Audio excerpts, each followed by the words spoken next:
Welcome to Democracy Now!, democracynow.org, the War and Peace Report. I'm Amy Goodman. President Trump is meeting with congressional lawmakers on Capitol Hill today as he faces bipartisan outrage over his decision to lash out at his own intelligence agencies over the investigation of alleged Russian interference in the 2016 election while speaking at a joint news conference with Russian President Vladimir Putin following their summit in Helsinki.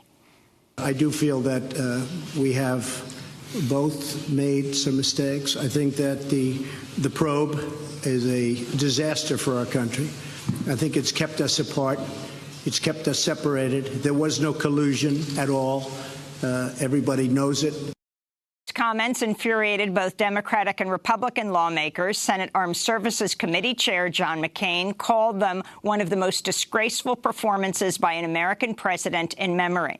Former CIA Director John Brennan tweeted, "It was nothing short of treasonous."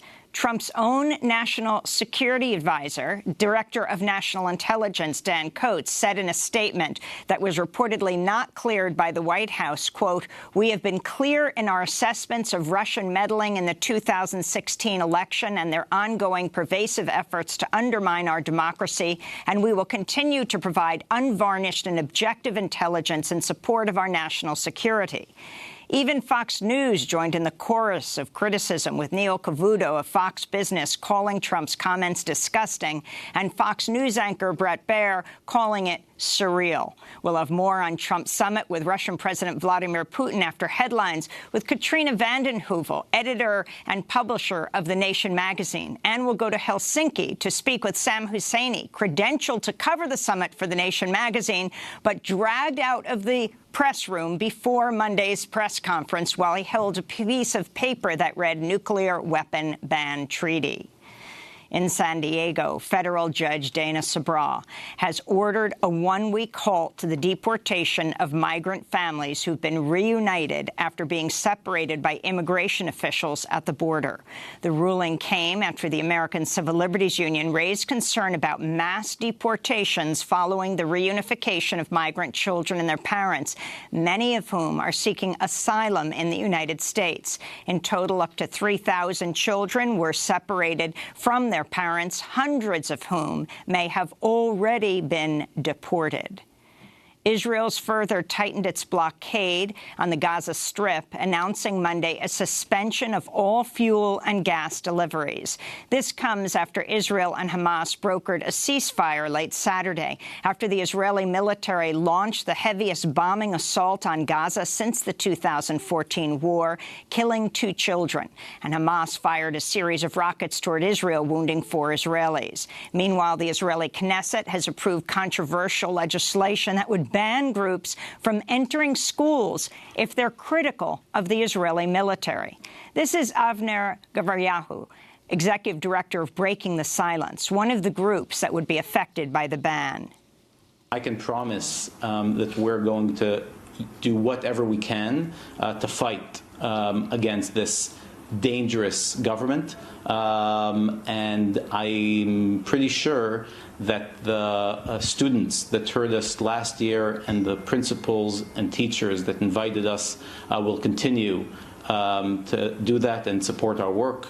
And as long as there will be an occupation, there will be soldiers who choose to speak out against it. In southern Iraq, massive protests are continuing, denouncing the lack of access to electricity, clean water and jobs in the oil-rich region. Police have cracked down on the mounting protests, firing live ammunition into the crowds. At least 8 people have been killed. While Iraq's oil sector accounts for 99% of Iraq's exports, it represents only 1% of Iraq's jobs, as the vast majority of the positions are held by foreigners.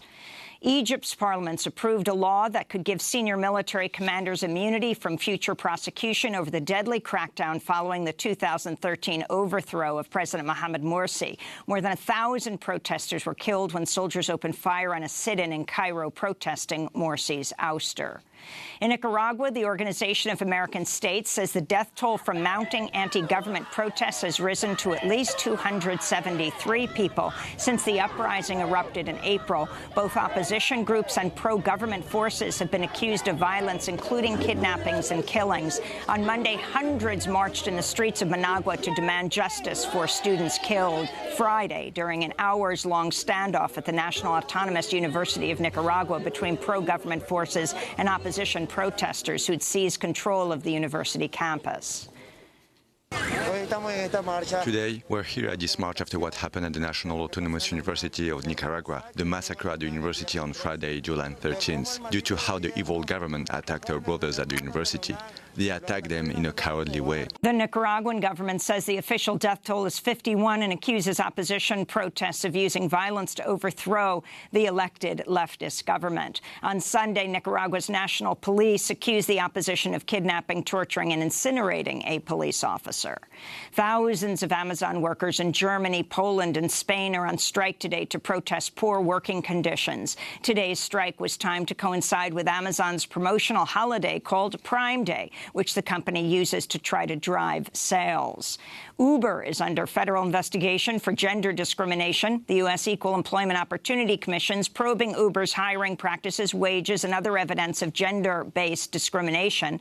The revelations of this probe were first reported by the Wall Street Journal and come only a week after Uber's head of human resources, Leanne Hornsey, resigned over her handling of racial discrimination claims within Uber.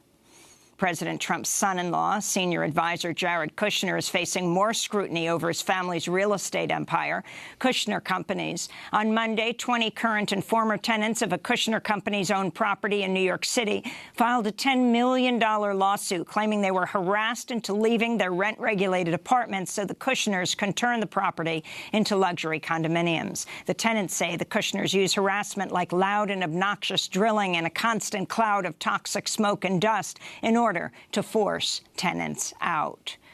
And the New York Police Department has told the Justice Department it will soon move forward with disciplinary proceedings against the police officers involved in the killing of Eric Garner unless the Justice Department announces its own criminal charges by August 31st. Eric Garner is the African-American father, Staten Island resident, who was killed when police officers wrestled him to the ground, pinned him down, and applied a fatal chokehold exactly 4 years ago today. On Monday, the New York Police Department criticized the Justice Department for the extraordinary passage of time in its investigation. The NYPD's disciplinary proceedings would include Officer Daniel Pantaleo, who applied the fatal chokehold, and Sergeant Kizzy Adonis, one of the first supervisors at the scene. Officer Pantaleo is still an officer with the New York Police Department working paid desk duty. He's received multiple raises since Eric Garner's death. And those are some of the headlines. This is Democracy Now!, democracynow.org, The War and Peace Report. I'm Amy Goodman. And I'm Juan Gonzalez. Welcome to all of our listeners and viewers around the country and around the world.